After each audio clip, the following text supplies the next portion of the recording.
Good night, Kapeash. This is the late night podcast where we tell late night scary stories of everyday modern day living. Let me get into the story.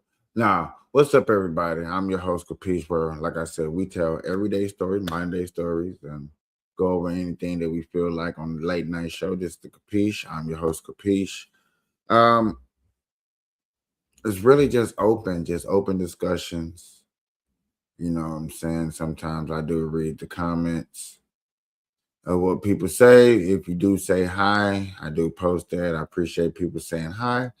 But more than likely, just sit here. I know I'm just having discussion of things that I feel is interesting or I didn't know and caught me off guard. And that's what I do on late nights. Monday through Friday during the week, I do have set shows at 12 Pacific. I do have Pacific shows where I do talk about Pacific things. Monday is marijuana. Tuesday is AI. Wednesday, we'll be talking about comic books. Thursday is cop cams. Friday is politics. Saturday, I am working on a gospel section. And Sunday was most likely going to be my off day, but I was working on sports.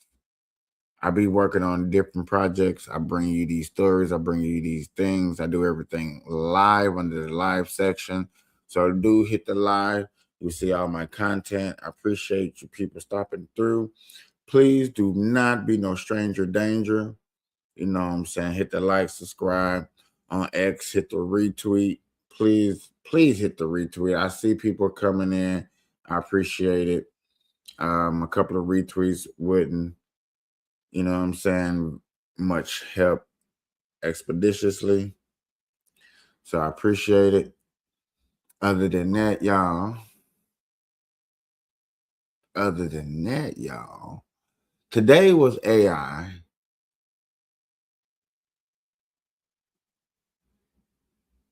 Today was AI.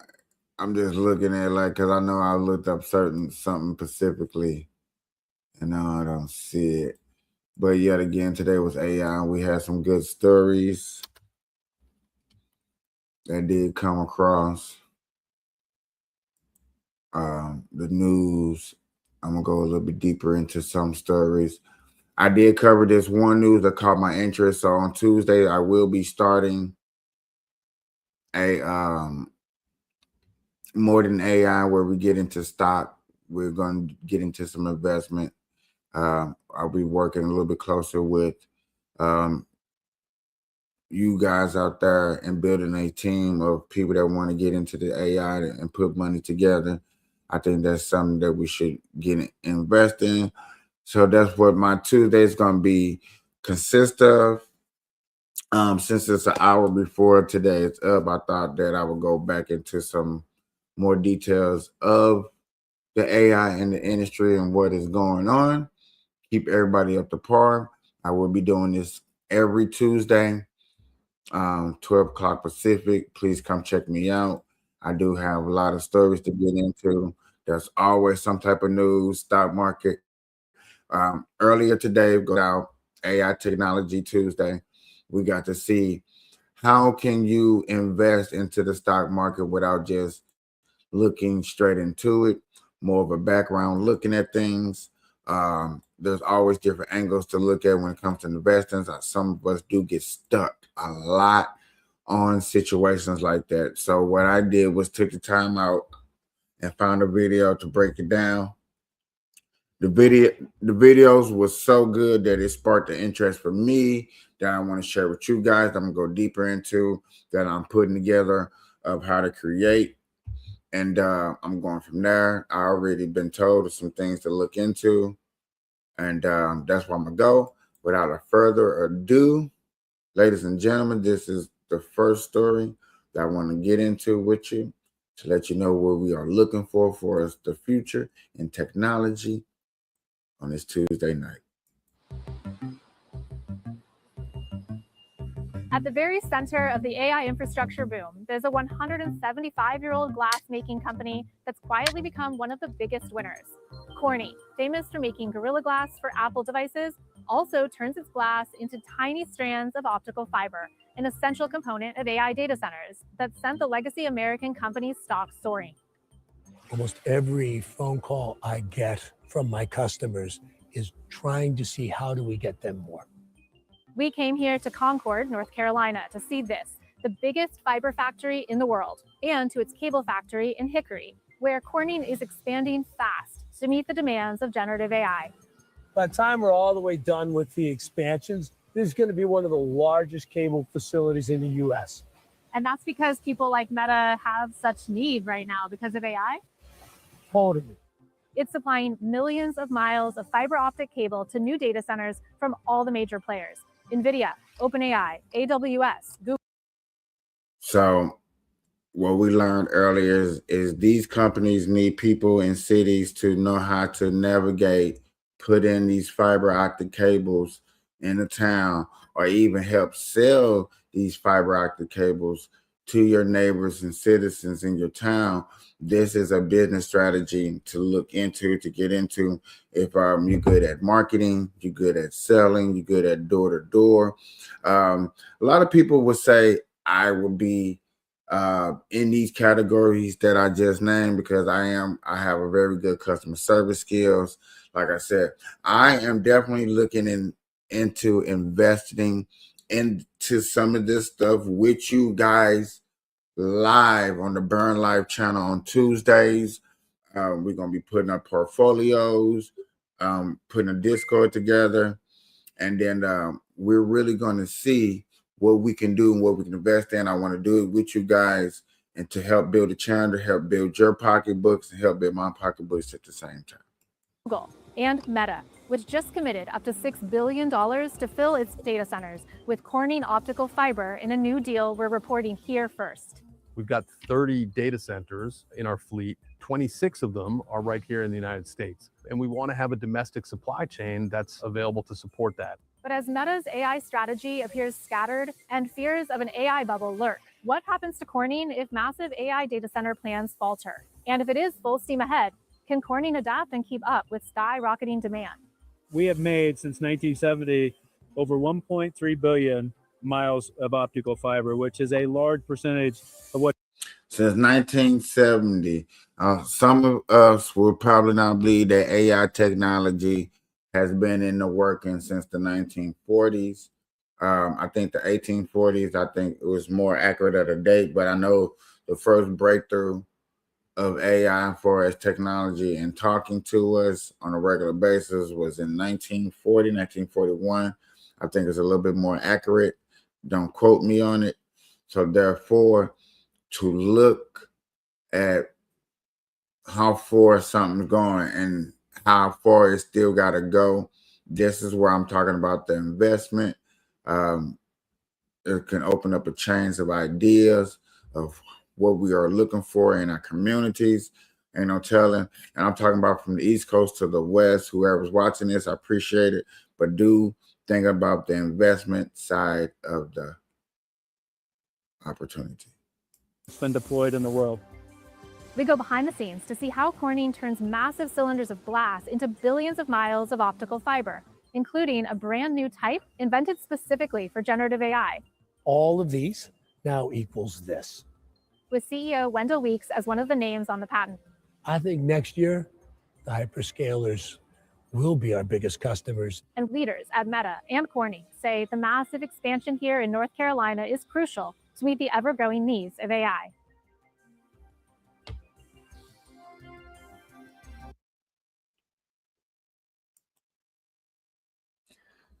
There is a massive surge for this AI, just as it's a massive scare for AI in the same token.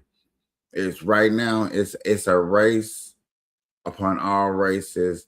There's no telling how you looking at it. And like I said, the investments now with also the investments I do want to show us the new side of like what's going on too. You know what I'm saying? Because the government is handing out money, but also the government has everybody has some type of watch, some type of scare. I'm gonna try to cover all of this. I know it's gonna be a lot to cover. Hopefully, I put together a good format way for us to break this down so it's not over rational. It's very easy to dissect of what we're looking for. Okay. Tell us more about this warning and the person behind it. Yeah, that's right. Dario Amodei is the CEO of Anthropic, one of the major artificial intelligence firms out there. Kind of their flagship product is called Claude. It's basically like their version of ChatGPT. And Claude has been in the news lately, launching a new coding tool, a new workplace tool. People have been talking about this company for a few days now. And that makes it all the more significant that Amodei chose to release this 38-page essay warning about the future of AI right now. And the warnings range from everything from the potential for AI to fall into the wrong hands and be used for nefarious purposes to the potential for it to displace jobs. In fact, Amodei estimates that about 50% of white-collar jobs at some point will be disrupted within the next few years, 5 years, because of the prominence of artificial intelligence. What has the biggest threat? White collar jobs, blue collar jobs, or the poor jobs, I guess you would call it. What has the biggest threat of getting taken over by AI?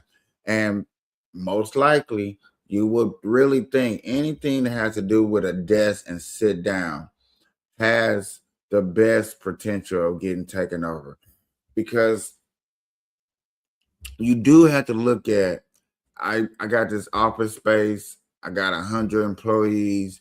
They're all doing something.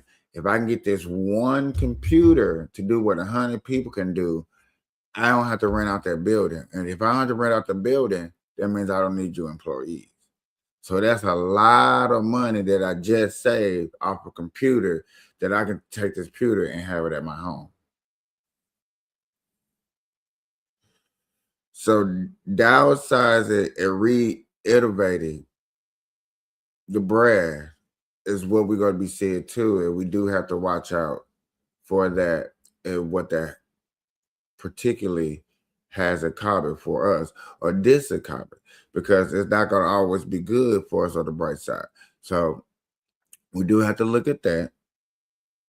But you know what I'm saying? And genuine that big companies who can take a product and downsize is definitely going to downsize it. And who has a bigger effect? White collars, poors, or blue collars? So that's not the only warning, though. Tell us about the potential to misuse AI at the government level as well.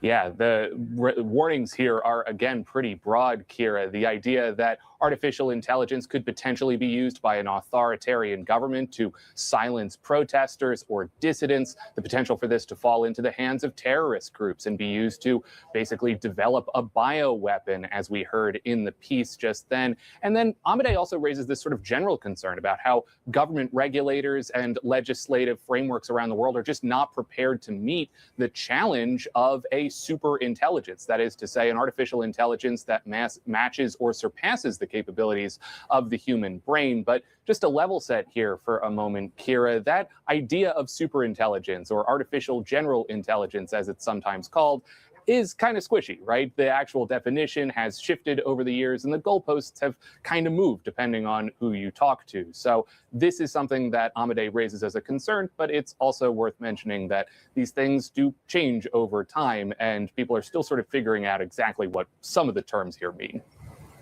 Well, what are the capabilities and shortcomings of AI? And I think this is where we come in at, where we don't get left behind. There's no sense of getting left behind when we have a chance to stay and keep up with what's going on. There's no need for that. Only reason we should get so-called left behind is for the simple fact is if we're super scared of these threats taking over, that we don't want to be a part of it, and you're one of those people that thinks that they don't want to tell somebody is I told you so. Now, if you're that, then I get it. You're gonna be blind. You don't want to know. You rather hear about this, far as the investments of what we can be doing with this technology. Because yet again, just as somebody is doing something wrong, we also can have the same people here saving at the same token. It's almost a two-way street. Technology right now. I mean, we don't really know everything and what we're in for. Absolutely. And it's worth just talking about what AI is capable of at this moment, because there are some very legitimate concerns ranging from AI psychosis, a number of major artificial intelligence companies facing lawsuits related to these chatbots exacerbating mental health crises. We talked about the job concerns, the potential for this to displace coders at scale as well. But there's this old adage in the tech industry, Kira, that I think is informative here. You shouldn't buy a smartphone based on the promise of future software updates. You should buy a smartphone based on what it can do right now. And what artificial intelligence can do right now, while impressive, is still pretty flawed. Even the most advanced models from Anthropic, from Google, from OpenAI, and others regularly hallucinate, which means there's some practical concerns these companies need to answer. Buying technology for what it can do for you right now. And I think that's just more what we should be looking into and what we should be looking for the future, and not the future as in 10 to 20 years, but we talking about future as in right now. We're talking about future as in what can we see and do for as us right now. I think that's more investment, especially for my marijuana groups that do follow me on Mondays. I think this little bit of AI growing with your marijuana plants, because you may be busy, you have business meetings, you know what I'm saying, you're trying to do that. I think this is another way for us to get into an industry and help another industry out, because yet again, everybody can't get into the marijuana industry. So yet again, there's ways around stuff that we need to look at, and I'm starting to really see and open my eyes to this, and I really don't want us to be left out. You know what I'm saying? Especially the Burn Live group and what I'm building over here. I think we have an opportunity. I'm working hard on a lot of big things over here, so I definitely want to start investing into you and into me all at the same time. I think it is definitely time for it. Okay.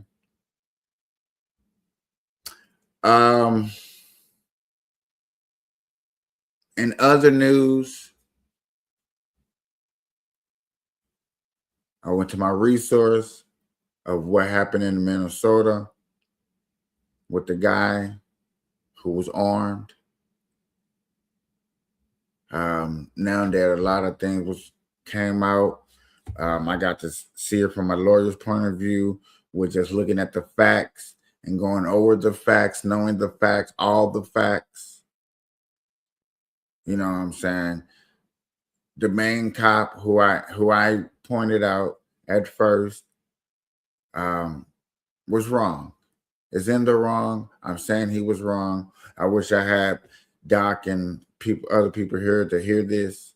You know what I'm saying? Because they won't believe that I'm saying this. But he was wrong. He most likely should be charged and prosecuted for what he did. And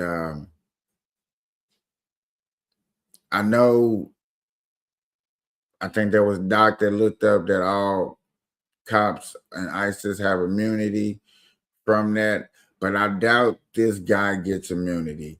And if he don't and he gets locked up, I would like to see my guys like, okay, woo woo. I said it on today, Tuesday, you know what I'm saying? So it's gonna be documented that I said it after viewing certain things. That hey, okay. But yet again, you also thought that he was immune. There wasn't gonna be no justification. So I think there should be. I think there's gonna be a lot of outroar, outtake, and stuff like that. You've seen the actions that you've seen and that you're hearing in the news. And we're gonna go from there.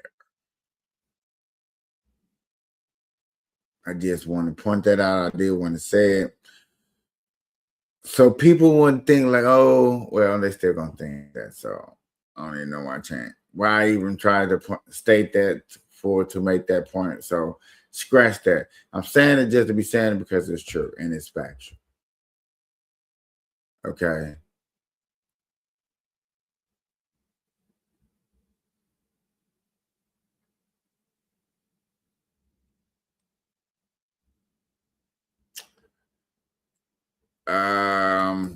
Let me just play this statement.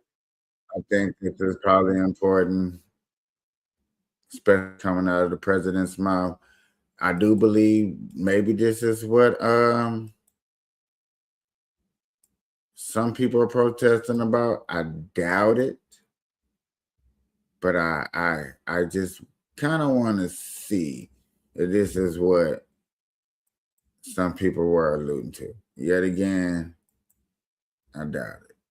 Do you agree with the assessment from some of your own officials that Alex Preddy is a domestic terrorist or an assassin? Well, I haven't heard that, but certainly he shouldn't have been carrying a gun. But hey, look, bottom line, everybody in this room, we view that as a very unfortunate incident, okay? Right. Everyone, unless you're a stupid person. Very, very unfortunate incident. I don't like that he had a gun. I don't like that he had 2 fully loaded magazines. That's a lot of bad stuff. And despite that, I say that's a very unfortunate.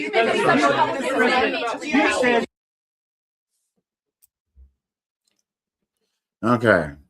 It is a bit scary to know that the most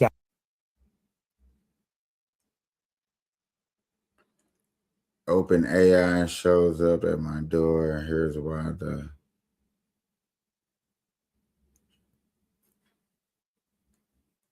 So I just want to say that and have that. Let's get back to this AI stuff, y'all. Because just the story popping up, and I just read the title, and these are one of these stories that you hear or run across your news feed that catches your eye, and you might be bored or not doing nothing, and you hear these stories, and these are stories that are a little. Okay, these are the stories that kind of got me going down this AI rabbit hole in the first place. Okay. When you get troublesome stories that it's hard to explain, it's just like, huh? What? Okay. So let's hear this AI story. Break it down as we go to analyze what we hear, and we're just gonna go from there. And I bet it's just gonna be so amazing. valuable private company in the world has your address and has shown up and has questions for you. Tyler Johnston runs a small AI watchdog. Last summer, he was out when he received an unusual text from his roommate. There's someone at the door with documents for you. It was a man with subpoenas from OpenAI, the maker of ChatGPT. They were asking for every former employee that we had spoken to and what we said to them, every congressional office that we spoke to, every potential investor that we spoke to. Tyler is just one of many advocates suddenly being targeted. As public demands to regulate the AI industry have escalated, AI could put millions of Americans out of work. Concerns around safety for kids. Customers could see their bills increase by $20 each month. AI clips of fake reports even reaching the Oval Office. Its biggest players are going to political war. They started texting my constituents. Google was involved, Meta was involved, OpenAI was involved. The AI industry broadly is ready to play hardball. So I started investigating their tactics. I found an aggressive playbook trying to silence critics, kill legislation, and remake government in their interest. I wanted to know, what are AI companies so afraid of? They can't have any flies in the ointment, which also means no regulation and no guardrail. So this is boogeyman of the AI world. These tech companies that's taken out in a big bundle, so you don't know the names, but we know the names here. You know, these people actually know. We're going to get to know the names, but this is what we're talking about, getting into something before these big tech industries break into these laws, and we don't care. While people are able to tell stories and get these news out.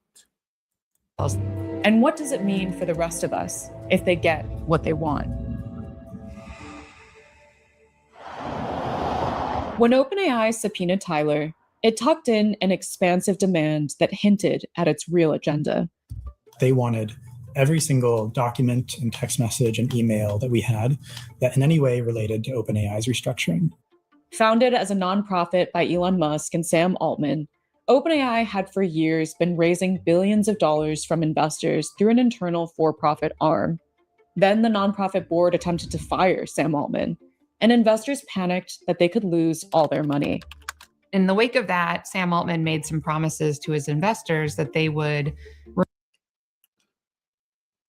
Sam Altman and Elon Musk.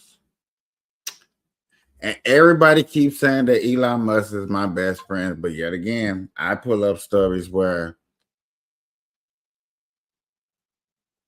I see stories and I'm sort of against what's going on. So I'm just pointing that out. remove the power and control of the nonprofit from the for-profit entity. But many advocates, including Tyler and Catherine, stood in the way.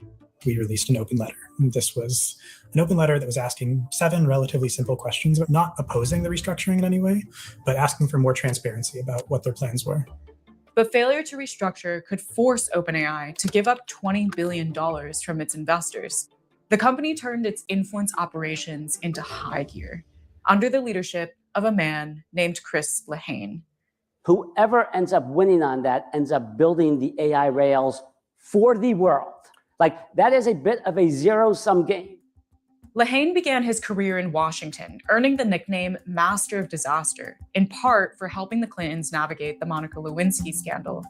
He then pivoted to Silicon Valley, working at Airbnb and with the crypto industry. I think that OpenAI brought him on because they knew that they needed someone who was willing to be as fierce as possible. Lehane stacked his team with former staffers and confidants of Gavin Newsom, Bill de Blasio, and Kamala Harris. OpenAI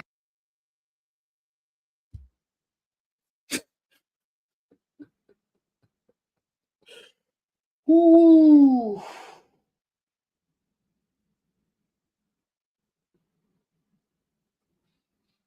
I'm going to personally say that these guys, far as what we cover over here on this channel, is not a very good look of getting in bed with, as far as building an industry together. And you know, these guys, what we know from what we cover, are capable of cutting corners and doing what it takes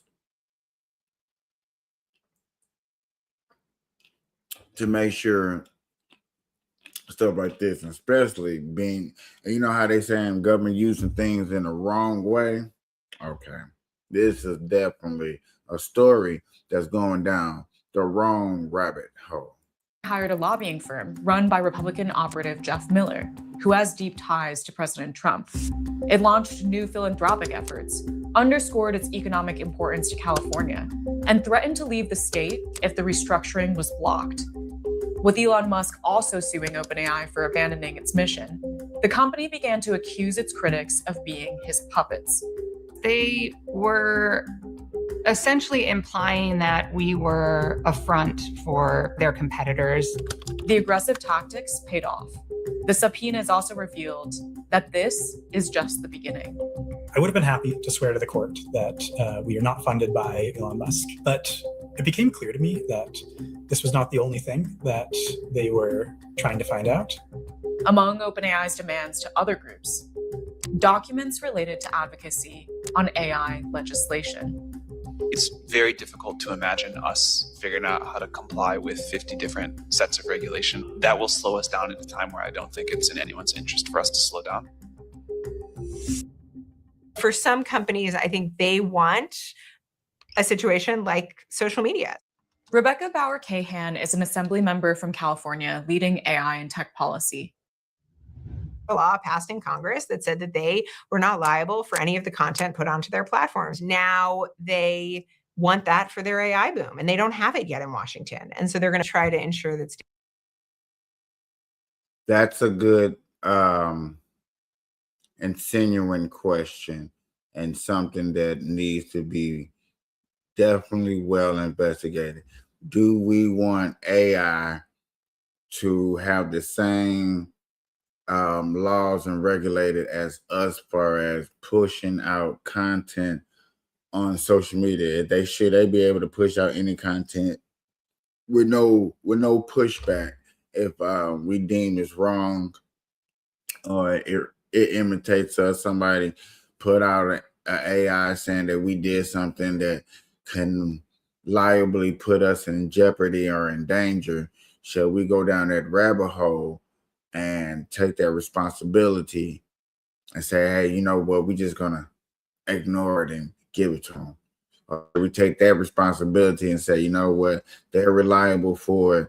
They don't get the same justification as us as freedom of speech, because AI definitely should not get freedom of speech, period.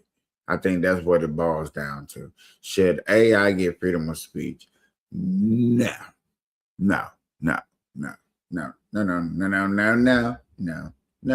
States don't act as aggressively as I think our constituents want us to. Over the last year, Bauer-Cahan introduced several AI-related bills to protect California ratepayers from data centers driving up their electricity bills. They sat next to me and told me I was going to kill the entire AI industry. To help creators track copyright infringement by AI companies. The copyright in general is not the right lever to pull. And to ban unsafe AI products for kids. That is what I was waiting for it to pop up. This gets into the part where you get into like the pornographic exploration, grooming influence through AI. And that's, I knew we was going to cross this line, you know what I'm saying, sooner or later when it comes to this AI, when it comes to kids. And I knew the main focus was going to be is the influence of it. And the fact of the matter of it can be that, hey, you don't want to groom a kid through an AI and the kid does something awful, and you can blame it on the computer, and the computer gets the freedom of speech, freedom of putting any type of content on the internet on certain platforms, and then getting away with it. I think that's where it really gets down to it. And I knew it was going to get down to it. I just wanted to make sure they cross their I's and they dot their T's before we cross our T's and dot our I's. And I think I'm going to stop it right there so I don't get too much copy infringements from them, understanding that we definitely going to have to come back to these stories. These are stories of a lovely lady. Come back to these AI stories. Like I said, I think investing and getting into this AI is one of the biggest, best things that I have done. There's so much to get into. There's just cases after cases after cases after cases that we can discuss. It's almost a never-ending story with this situation. And I'm really up for grabs to get into it. I have sent out a couple of videos to some of my peoples. I still got to send out one more video. It just reminded me. Microsoft give FBI keys to unlock the crypto data.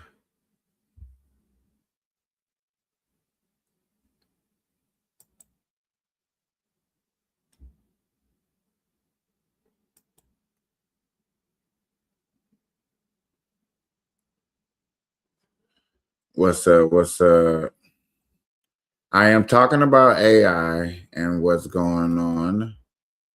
Talking about the investments. I'm basically talking about the good and the bad. I'm only 30 minutes in, got 30 more minutes. I was just reading this article. I think that probably needs to go over real quick. Yeah. Microsoft gives FBI keys to unlock encrypted data, exploring major privacy flaws.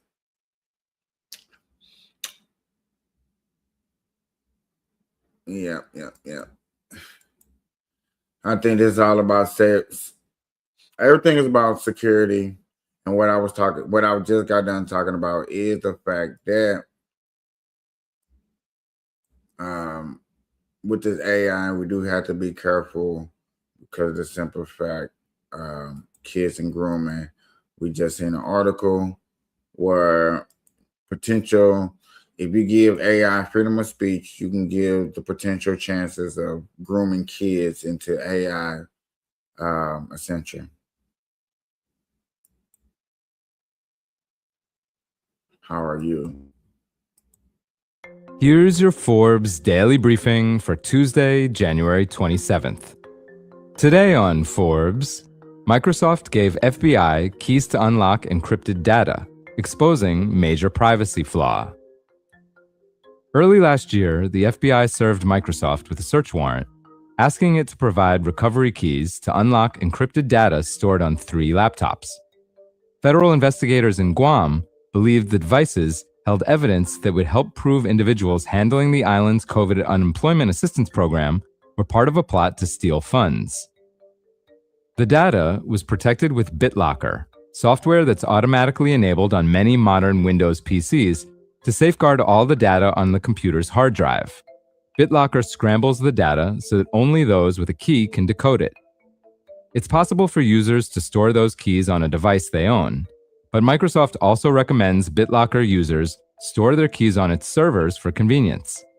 While that means someone can access their data if they forget their password, or if repeated failed attempts to log in lock the device, it also makes them vulnerable to law enforcement subpoenas and warrants. In the Guam case, Microsoft handed over the encryption keys to investigators. Microsoft confirmed to Forbes that it does provide BitLocker recovery keys if it receives a valid legal order. Spokesperson Charles Chamberlain said, quote, "While key recovery offers convenience, it also carries a risk of unwanted access, so Microsoft believes customers are in the best position to decide how to manage their keys."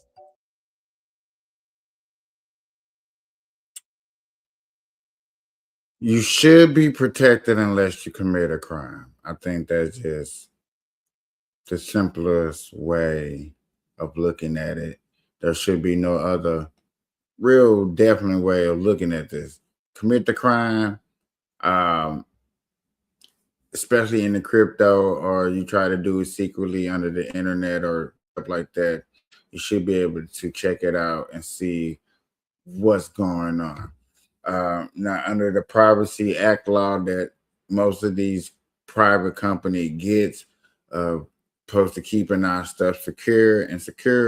I get it, but yet again, if they come in with a warrant saying, "Hey, this is the crime this person looking for," we need to check your data because most of his data or there's got to be some type of way that you can go through that and siphon out specific what you're looking at. You got to make a program for that, or this right here is always going to be a problem and we're never going to solve it. You know what I'm saying? We're just going to be playing the merry-go-round. And I think they want to play the merry-go-round because as long as you play the merry-go-round, it's like passing money around. Here, I owe you money. Here, I owe you money. Here, I owe you money. Here, I owe you money. He said the company receives around 20 requests for BitLocker keys per year, and in many cases, the user has not stored their key in the cloud, making it impossible for Microsoft to assist. The Guam case is the first known instance where the Redmond, Washington company has provided any encryption key to law enforcement. Back in 2013, a Microsoft engineer claimed he'd been approached by government officials to install backdoors in BitLocker, but had turned the requests down. Senator Ron Wyden said in a statement to Forbes that it is, quote, simply irresponsible for tech companies to ship products in a way that allows them to secretly turn over users' encryption keys. He added, quote, allowing ICE or other Trump goons to secretly obtain a user's encryption keys is giving them access to the entirety of that person's digital life and risks the personal safety and security of users and their families. Yet again, I didn't even think we were going to go this deep, but when we're talking about a criminal act, I think that changes the scenario just a tad bit. We're talking about people that have committed crime, not just average patron. Now, I get if they're trying to use y'all for looking for illegal immigrants and stuff like that, and you're trying to go into the servers and they got to read a bunch of people's stuff and try to get a background and break things down when they're looking for a needle in a haystack. Then you're like, okay, how y'all gonna do that? That doesn't make sense because now y'all risking a higher chance of being in somebody's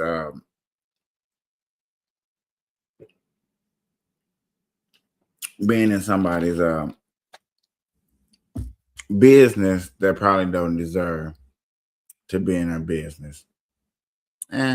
Okay, makes sense. This is the big fight with the technology, man. This is the big fight. We might as well just buckle up and prepare for all the bumps and roads. I know it's going to be a lot of headaches. I can just see it coming, but I am ready. I'm ready to give it to us, whatever it takes, whatever we need to do. Let's get ready for this ride. Let's get ready for what it takes to become a very wealthy group. Fly planes, do what it takes. Make, hey, we're going to live a very busy life. We're finna get into it.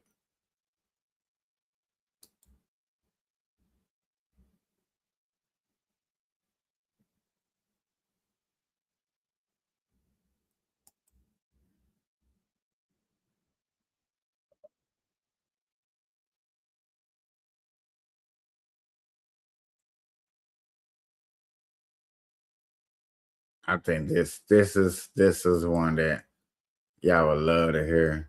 I think y'all be like, oh yeah, y'all can relate to this one. Imaginable levels. Studies show that companies are using AI to set personalized prices according to each person's profile. Companies may be using your data against you. Shocker.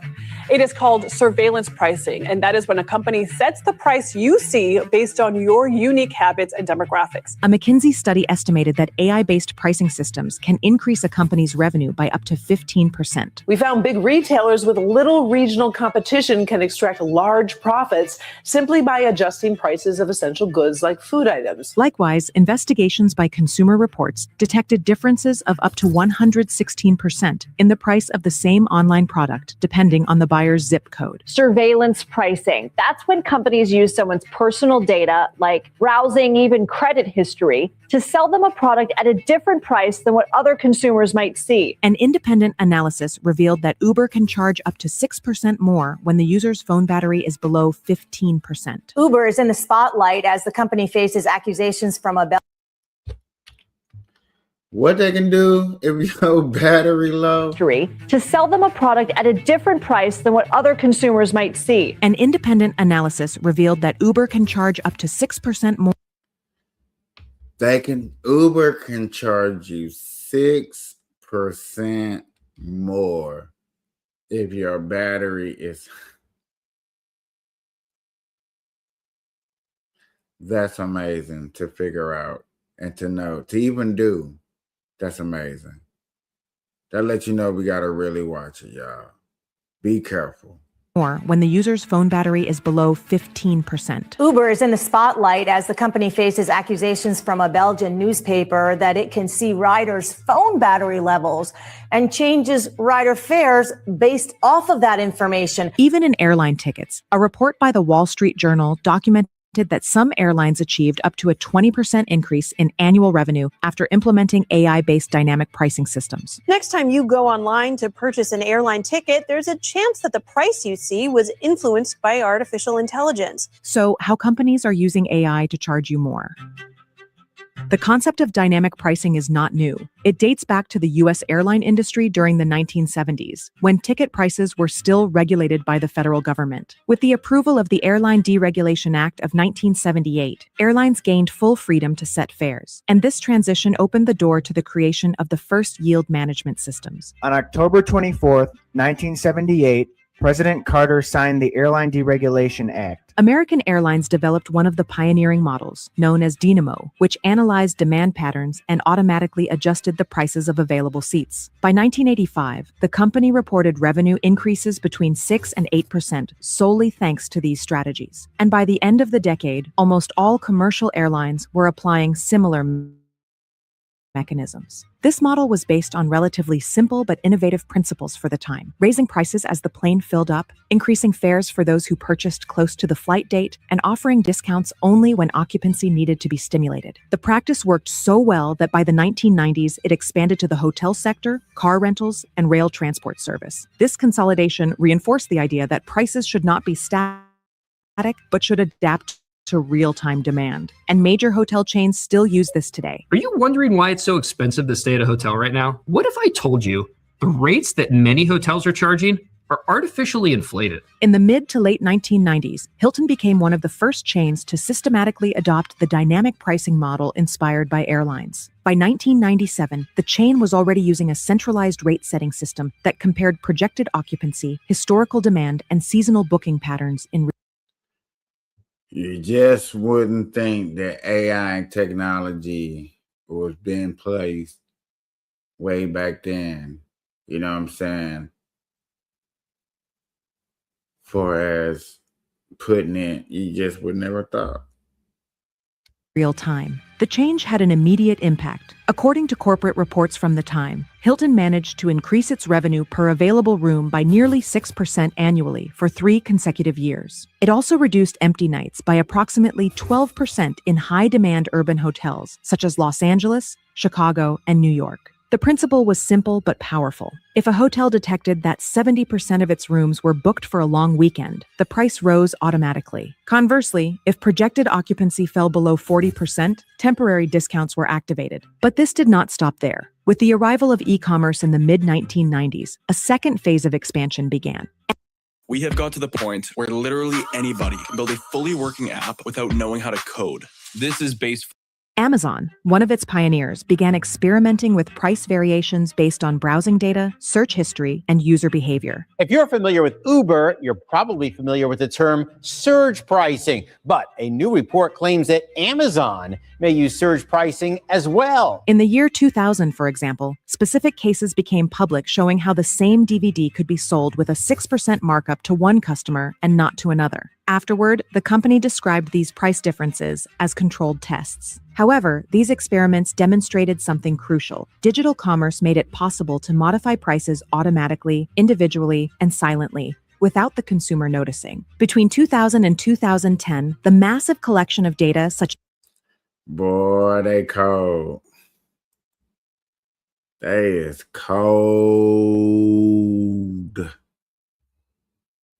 And this is what everybody's been talking about. This is why they want pricing to go back regulated through the federal government, and regulate stuff through the federal government like this. You might not have these prices, these problems. You might not. I'm not sure. There's no way to speculate and assume. You can only like hope and wish. You know what I'm saying? Hopefully, wishfully, you wish that pricing go back down, or, you know what I'm saying, minimum wage to go up and catch up so things can be evenly and okay. I get it. Trust me, I get it. Y'all, this has been the Kapeash. I just want to tell y'all one more thing. Good night.